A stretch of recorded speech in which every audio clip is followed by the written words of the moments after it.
Welcome back to the Self-Indulgent podcast. I am your host, Mariah. Today, I'm going to be talking about being alone with yourself, getting to know yourself, my journey with that. It has been a long and hard journey. If you were to ask me a year ago if I liked being by myself, if I liked the days where I'm kind of at home, where nobody's around, I don't have anything social to do, I would have told you absolutely not. I can't stand it. It's funny because as a clinical psych grad student, in our first year, we had to do these role plays of kind of just practicing therapy with like no real skills or knowledge just yet. So we just practiced on each other just to kind of talk really and get used to talking with somebody. And so I remember in mine talking about how I hate being alone. It really bothers me. We only had classes 2 days a week. And so I didn't have anything on Mondays because I also worked. So I was working full time at the time. Mondays were like my 100% free day where I had nothing going on. Nobody was around. I talked about how I hated it. It was very uncomfortable for me. I would actually get into really bad moods on Mondays. And not just because it was a Monday, but also mostly because I was by myself for a long time, would get in bad moods in general, even if it's like in the middle of the day, not even just waking up. After a certain period of time of like not speaking to anybody, not talking to anybody, I would get in a mood. I would get annoyed, which is so interesting. Is like the longer I was alone and by myself, at that point, then like when I did get interaction, I was annoyed, very annoyed, and I never really understood why. I just noticed that, oh, I haven't really talked in the last few hours and now I'm like pissy. And I never understood that. I just, again, chalked it up to I don't like being alone. So we're going to talk about that today. We're also going to talk a little bit about Bell Hook's book, All About Love. I think that this is a perfect book to talk about dating yourself, accepting yourself, and kind of connecting with yourself. You know, she talks a lot about, of course, other relationships and society as a whole, like micro and macro levels of kind of love. And so I just thought it would be a good book to assist in what I'm talking about today. I want to give a little history on my relationship with myself in these terms and what being alone has looked like and kind of why I may have had such an adverse reaction to being by myself. I think that, and I want to rephrase that. I want to look at it like I'm not by myself, right? I'm with myself. So I think that's like a really good way to look at it. If this is something that you're struggling with, is that you're not by yourself, you're with yourself. You can be alone and not feel loneliness, right? So I think that when we say, oh, I'm all by myself, like that kind of sounds like loneliness. That's kind of what people are referring to. So I don't know. I think I like to say I am with myself.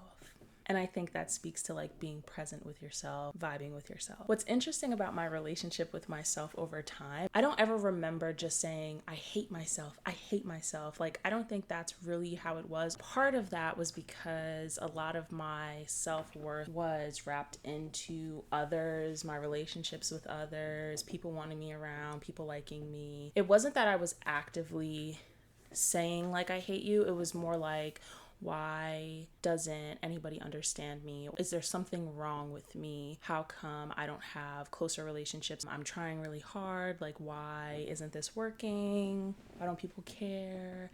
Yeah, all the things, all the self-worth things. But I think underneath all that, I did still think that I had redeemable qualities. Like, I was like, I'm super nice. I like to have fun. I still found myself to have those qualities. I just didn't understand why it wasn't being received well by others, which I think inherently over time pulled me away from myself. It definitely made my connection with myself very distanced. I don't even think I really fully understand what having a relationship with yourself was. I think I was very much focused on connecting with others, being around others, finding friends. I wanted to be social. I wanted to be very social. And I think created this feeling of if I'm alone or if I'm not around people, that speaks to who I am. Like there's something wrong. Like there has to be connection. I need to be around others. So to have fun, to feel good, to grow, all of those things. So, and it's not that I was actively thinking about these things. I think these are just like kind of unconsciously what was going on. So I think that, yeah, my relationship with myself was non-existent, even though like in the summers, like I had to spend a lot of time with myself, because again, I didn't really have many outside of school friends, so I really kind of was just home all summer. And I would before I got into like video games, I would watch YouTube videos all day, and I would listen to music all day. Sometimes I would play with my family, like play games with my family. So I think I often fantasized about things. So I think that is why I was so involved in music and YouTube and TV. It was kind of like watching other people, what relationships, meaning friendships, not really romantic yet at this time because it's like middle school, but mostly like friendships, and like wanting that and like thinking about it in that way and what friendships looked like on Disney Channel or wherever else. And so I was very wrapped up in other people. And so, with school, once I couldn't kind of recreate those like fake fantasy type of relationships and situations, and as like again then you do start liking people or wanting to be looked at romantically, that wasn't happening for me either.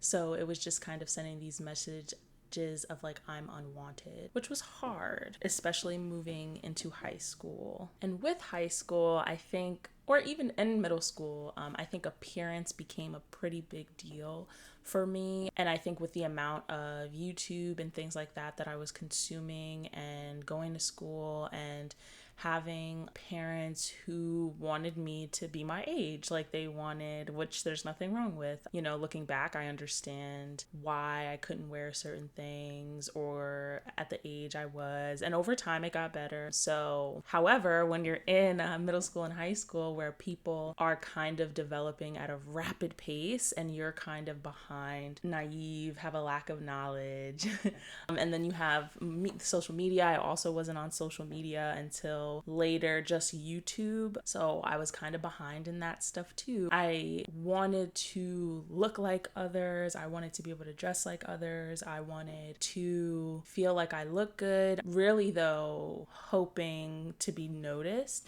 So, and then my appearance was also really wrapped up in my self-worth. Like I definitely went through a stage of body dysmorphia, because I look at pictures of me in high school and even a little middle school, and I'm like, wow, I remember thinking that I was like really big, like really heavy, and I wasn't. Like looking at pictures, I'm like, is that what I really looked like? Because that's not what I thought I looked like at the time. So yeah, that was rough. So yeah, so now my self-worth was not only wrapped up in my appearance, but it was also wrapped up in how many friends I had, or the quality of friendship, how many people wanted me around when I would get invited to things, people who would acknowledge me, like that's how I was measuring, I think, my self-worth at the time. And so I think when you're looking for those things, or are motivated by those things, now you're kind of always seeking attention, validation, reassurance. I could not provide a stable base within myself to not need that stuff from other people. I didn't even think that you could really give. I didn't even, honestly, probably didn't even think that I could look into myself for those things, or not really need it from others at the time. It's so interesting looking back. I'm 25 now. The self-awareness piece, sometimes, like you'll be self-aware about certain things, but the type of self-awareness that I have now is so different from the type of self-awareness that I had back then. Wow. Adolescence is rough. It's rough. 20s are also rough. Also struggling here, but in different ways. The funny thing about looking for like approval, validation, and reassurance from other people is that when you don't get that, you become, well, for me anyway, I was frustrated. I think I was angry at times. I think I had a shorter temper than I needed to have. I think that I took things extremely personally. However, some things should have taken personally. Probably should have taken some other things more personally than I did, but taking things very personally and not really knowing what to do with that. Like, I definitely did not handle situations in the best way because of feeling so hurt. And that's the thing, when you're wrapping your self-worth and all of these things in other people, you are hurt even 10 times more. You may want to retaliate. You may go into a really deep depression. You may get mean yourself, hurt people. So when I think about some of the conflicts that I've had in my life, a lot of the issues that I had with people, or some of the frustration that I experienced, there was definitely some projection going on. Like, some of my problems were not with others, but really with myself. The frustration that I had with myself for not being better, or not being seen, or not being understood. Like, I think I was actually frustrated with myself. And so I was putting that, I think, on others, especially with taking things so personally. One of the first times that I think I remember my self-awareness shifting in a pretty big way was my junior year of college. I've obviously had shifts before then, but yeah, my junior year of college, this was 2019. I don't know, somewhere around there. COVID messed me up, man. I do not know, actually, now that I'm thinking about it. I graduated in 2021, so it had to be 2019. That's how I'm thinking about it. I downloaded the app called Insight Timer. You probably heard of it by now. Back then, I was like, I've never heard of this app before. I don't even remember how I found it, where I found it from. But I don't remember what I was looking for when I downloaded it. I ended up listening to this podcast called the Adult Chair Podcast with Michelle Chalfant, I believe is her name.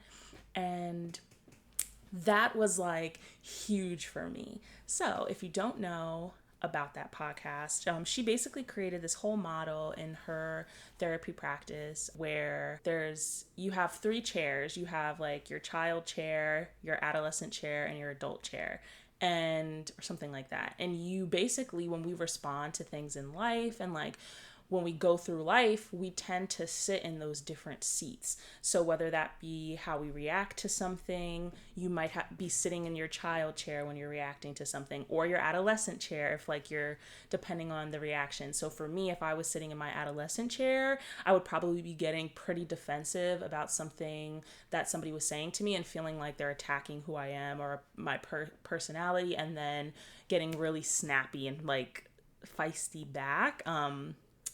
Cutthroat back. That would probably be me sitting in my adolescent chair. And then if I was sitting in my child chair, I would probably be more playful, or a moment where I'm being pretty vulnerable. Those would be getting super emotional. Oftentimes I do think that's coming from my child seat, my inner child, right? That's what people are talking about, your inner child, your inner adolescent, and then adult seats. And then so in her practice, you're trying to recognize and see those different parts of yourself, and then see how you can move into your adult chair, but then also these other chairs are still really important. So yeah, it was really cool. I ate it up. I was listening to her podcast I went on a deep dive. I was so happy when I found it, because that was the first probably self-helpy deep dive that I went into. And that was my first ever podcast that I think I actually really listened to. I just learned a lot about myself. It sold me on psychology even more, because at that point, obviously I was a major in psychology and I was a minor in sociology. Just solidified I have to continue this after I graduate, because it was life-changing for me. It helped me look at my relationship differently at that time. I remember sending him different episodes of it. I guarantee he did not listen to A1. So I think I tried to play it in the car once or twice, or at least kind of summarize what I learned a little bit at the time. So to say all of this, right now, I'm in a almost 7-year this coming month relationship. So yeah.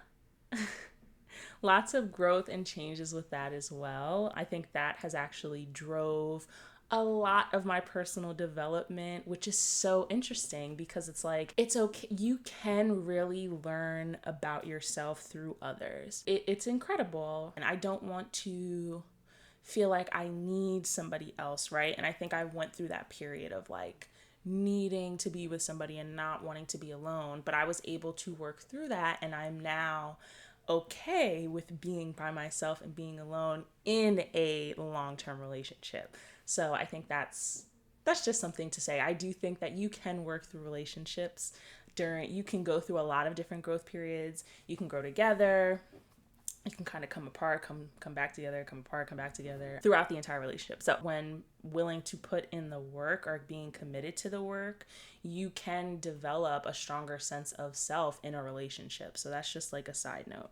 But yes, so the podcast gave me a different type of self-awareness. Like I think that I was leveling up in terms of self-awareness. I wanted to do better. This was also kind of helping me even interact with my family a little bit, kind of changing the way that I looked at things. I remember there was this one day that there was an inner child meditation that she had for an episode.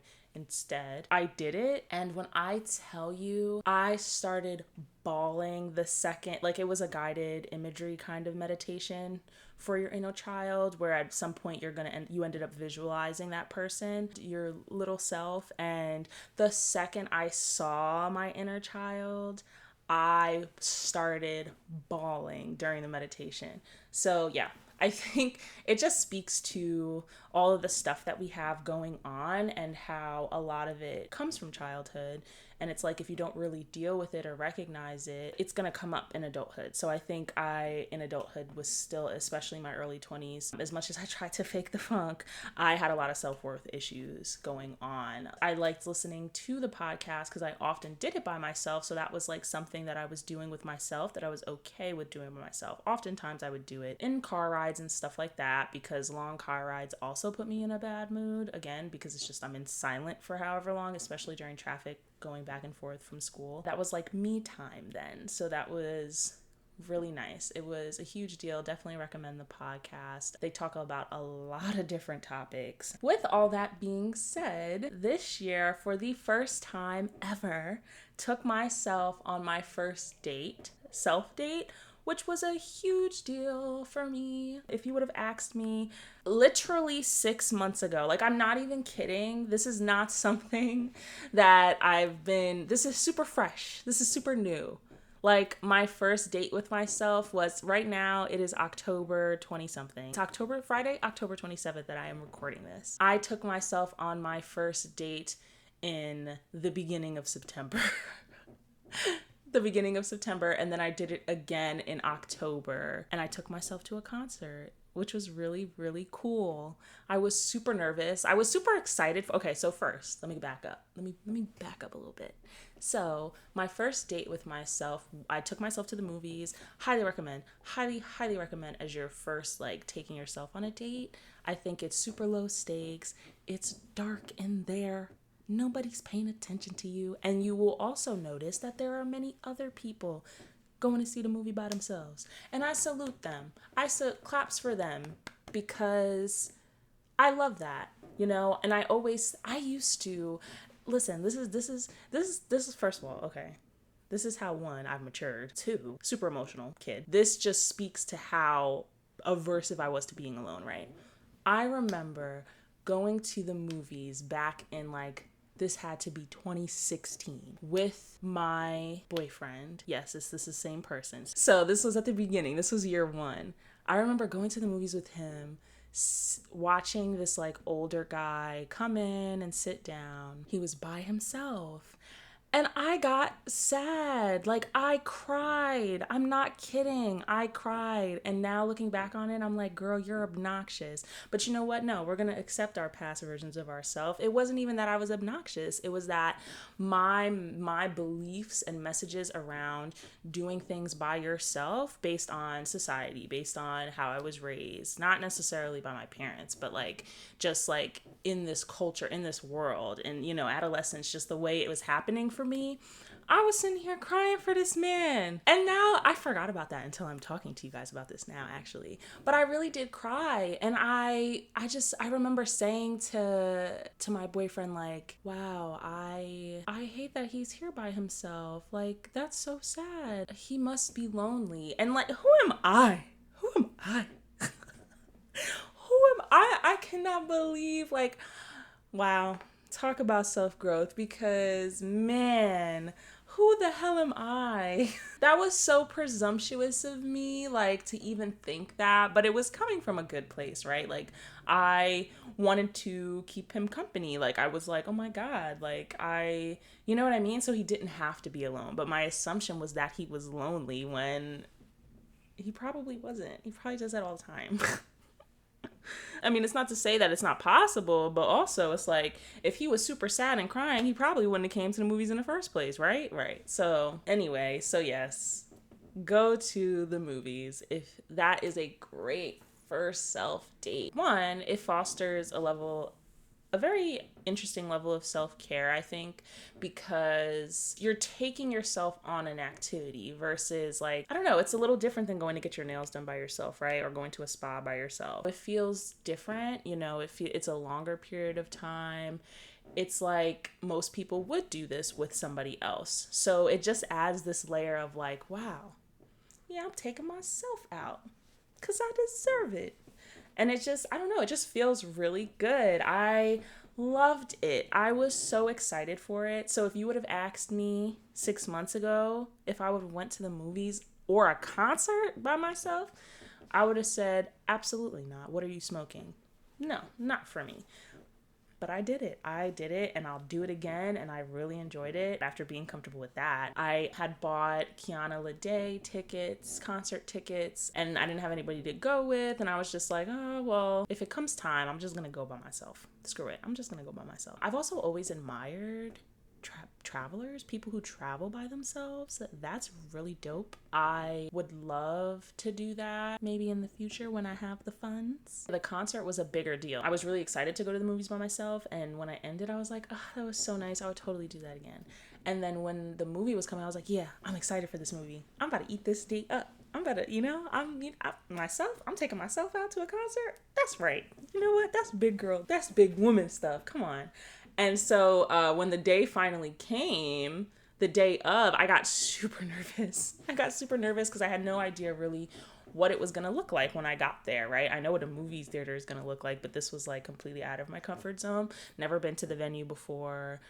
It was in Philly. I got in line. There ended up being this girl behind me who was also there by herself. And it was great. And she asked me, "You're here by yourself?" I said, yes. She said, "Oh, me too.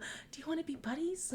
She didn't say that, but you know what I mean. And then we stayed together the rest of the night. So that was cool. And I still consider it a self-date because I didn't know that person. But it was cool. It was cool to know, one, that I can go out somewhere by myself. I can meet people if I want to meet people. I can vibe, chill, right? Like, it was awesome. It was great. I even had a drink. I was like, at first I was like, I don't know. Nobody's here to be able to have my back and watch me. But I ended up deciding to just have a drink, which was really nice. And it was a whole vibe. I would definitely go to a concert by myself again. Okay, so how did I get here? I'm gonna be honest, I don't know. Everything's a blur.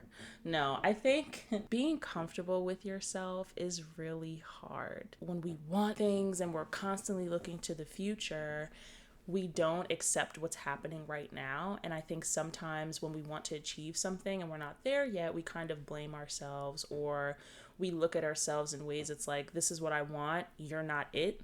This is not it. You are not it right now, sis. Like, that is kind of how it starts, of like, the problem is with me, versus just accepting where you're at now.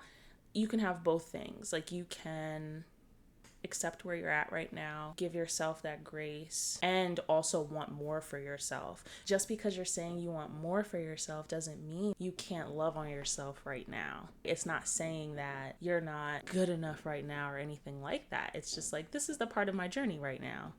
this is where I'm at right now. And it's going to take baby steps to get where I want to be. This summer, particularly, I meditated a lot. You guys have heard me mention before. I meditated more than I think I ever have in a few months span, like 3-month span. I started journaling a lot more. My relationship challenged me in new ways this year, where I was finally able to say, I am myself, and then I also am in a relationship.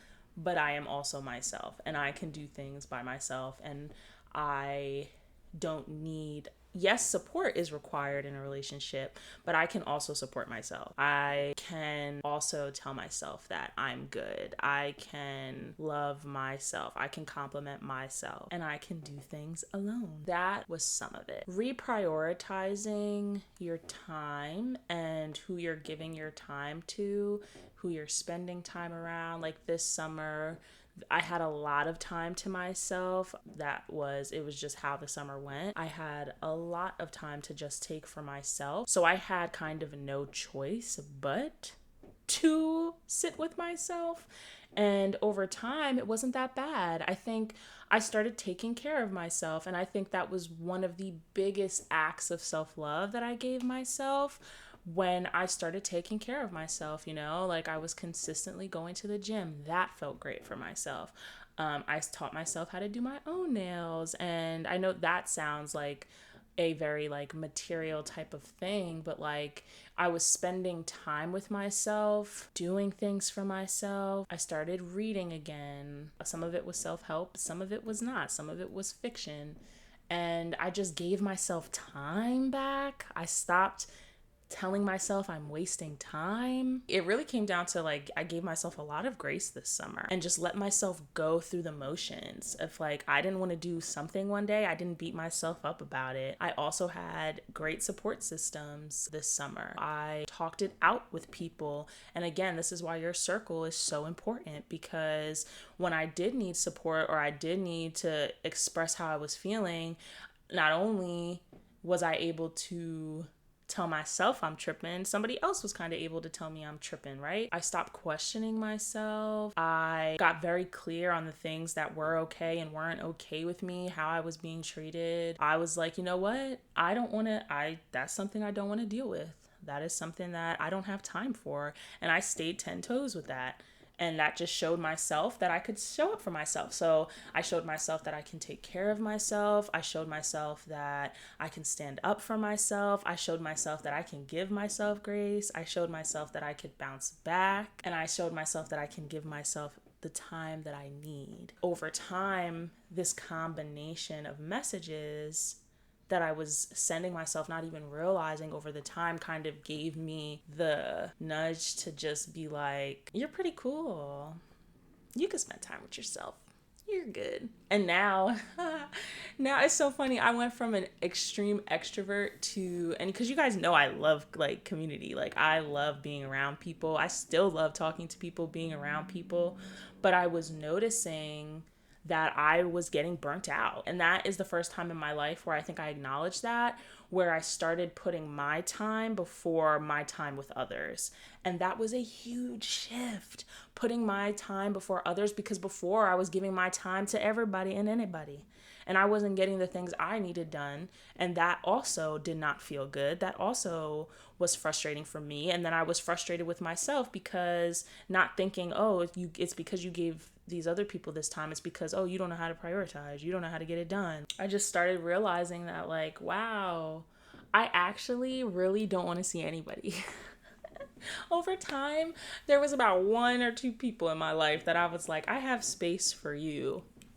Me and you are here. We're here. We can just exist around each other. And that was all I needed. I didn't need to be in a huge group. All I needed was good, honest, authentic connection and then time to myself. And that was the key. That was the balance that I needed and that I will maintain and I'm continuing to maintain today. And I noticed like if I start getting irritated, I'm low energy, like I just need some time to myself. And I'm very grateful for that. I'm very grateful to be where I am, because now I'm like, have I moved on the spectrum from extroversion to introversion? I don't necessarily think it's that. I think that I enjoy community. I enjoy quality, authenticity, and I enjoy myself. And you can have all of those things. And that's great. And I love that. And I think it's possible for all of us. It's like this combination of like surrounding yourself with people who allow you to grow, challenge you, allow you to make mistakes. You can also kind of go off on your own, which kind of reminds me of attachment styles. But yeah, I'm still avoiding making that video. Sorry. Maybe sometime soon. As you kind of clear out your circle, this really just speaks to your environment as a whole. Everything that I'm saying. Your environment, once you get control of your environment, right? The things you're allowing in your space, allowing around you, then it feels safe to kind of go and explore. It makes it safe to try new things and figure yourself out. Being alone and liking yourself, there is a piece of like, I think, where others can actually assist in that. Those are some of the main reasons I think I got to where I am today. I'm sure there's more that I'm not thinking of because this has probably been years in the making, let's be honest. It didn't just happen this summer. This was probably years of little things, me not learning lessons, having to relearn lessons, you know what I mean? So I think it's hard to exactly pinpoint, but that's what I have. I hope that helps a little bit. So now I want to talk all about love. And I think this is a great book. There's this one part in the book that says, young people are cynical about love. Ultimately, cynicism is the great mask of the disappointed and betrayed heart. And then she quotes another book a little bit further down. None of us are getting better at loving. We are getting more scared of it. This is really important, and I'm going to speak about it in terms of loving yourself. I do think you can love others if you don't love yourself. I do think that is possible. But I also want to say that we're just as scared of loving somebody else that we are of loving ourselves, if not more scared of loving ourselves. In order to do that, right, you have to unmask all the dark things, your shadow self, everything that you're shoving deep down, hiding from, trying to forget. You have to bring those to the surface and acknowledge them in order to love yourself. That's probably what stops a lot of people from loving themselves and having a hard time being alone, is that they're running from and hiding from all of those things. But you have to embrace it and you have to accept it. And that's why self-love, I think, is actually scarier than loving somebody else. She then at some point quotes another book that talks about self-esteem, the practice of living consciously, self-acceptance, self-responsibility, self-assertiveness, living purposefully, and the practice of personal integrity. Those are dimensions of self-esteem. This is really, really, really important when looking at these dimensions of self-esteem. So, living consciously, self-acceptance, self-responsibility, self-assertiveness, it really just reminds us that we are in control. We are responsible for our own self-worth, self-love. Like, that is nobody else's responsibility. How we feel about ourselves is not anybody else's responsibility to make us feel better about ourselves. Of course, it's great. And of course, I want to make my friends feel good about themselves. But that should not be a requirement for them to feel good about themselves. And then she talks about affirmations work for anyone striving for self-acceptance. I agree with this. Oh my God. Okay. I think that was another thing. Affirmations, 100% is something I did this summer that helped immensely. I read A Happy Pocket Full of Money. I'm not going to get too much into that right now. I read that, and I read The Alchemist, and I read this. I read all three this summer. I started doing meditations again, like I said. The Happy Pocket Full of Money and the meditations had a lot of affirmations. Over time, I kid you not, constantly saying, I am this. I am strong. I am safe. I am protected. I am loved. I am healthy. I am calm. I am patient. I am worthy. I am abundant. Saying that all summer, 100% shifted my mindset. 100%. Not just a mindset. I don't even want to say it shifted my mindset. It shifted my energy and spirit in a way that I had no choice but to have a new mindset. Affirmation is so important for self-acceptance. So important. important. You are active. It's like rewiring your brain. That's really how it works. That's actually the science behind it. Like, there are books that talk about how affirmation works in rewiring your brain, your thought patterns and stuff like that. That 100% helps that connection with yourself. She actually even goes on to say that affirmations helped restore my emotional equilibrium. It's so true. It is so true. And she also did daily meditations. She said, I'll read this like passage. I wrote affirmations relevant to my daily life and began to repeat them in the mornings as a part of my daily meditations. At the top of my list was the declaration, I'm breaking with old patterns and moving forward with my life. I not only found them to be a tremendous energy boost, a way to kick off the day by my accentuating the positive, I also found it useful to repeat them during the day if I felt particularly stressed or was falling into the abyss of negative thinking. Affirmations help restore my emotional equilibrium. Self-acceptance is hard for many of us. There is a voice inside that is constantly judging, first ourselves and then others. The voice enjoys the indulgence of an endless negative critique because we have lived to believe negativity is more realistic. It appears more real than any positive voice. I also, during the summer, which I actually have to get better at now, is that I was in such a meditative journey and doing that more often. And I'm not saying I ended up doing an hour meditation. That's crazy, by the way. That was the first time I've ever done that. Doing an hour meditation, it was great. It was amazing. I haven't done one since. I probably should.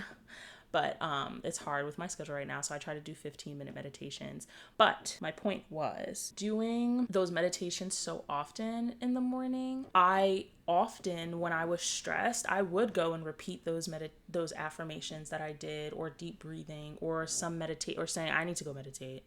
I don't care what it is, I need to go meditate. It was at that point 100% fostered self-acceptance and the relationship with myself, like she said. That is all I have on this episode about dating yourself, why that's important, taking yourself out and connecting with yourself, accepting yourself, and just working on being with yourself. Over time, it does not at all feel like loneliness. I like my own company. But before we end here, I do have some journal prompts and reflections for you to do. How would you describe your relationship with yourself right now, and what would your ideal relationship with yourself look like? And just kind of see how they line up, see how they match up.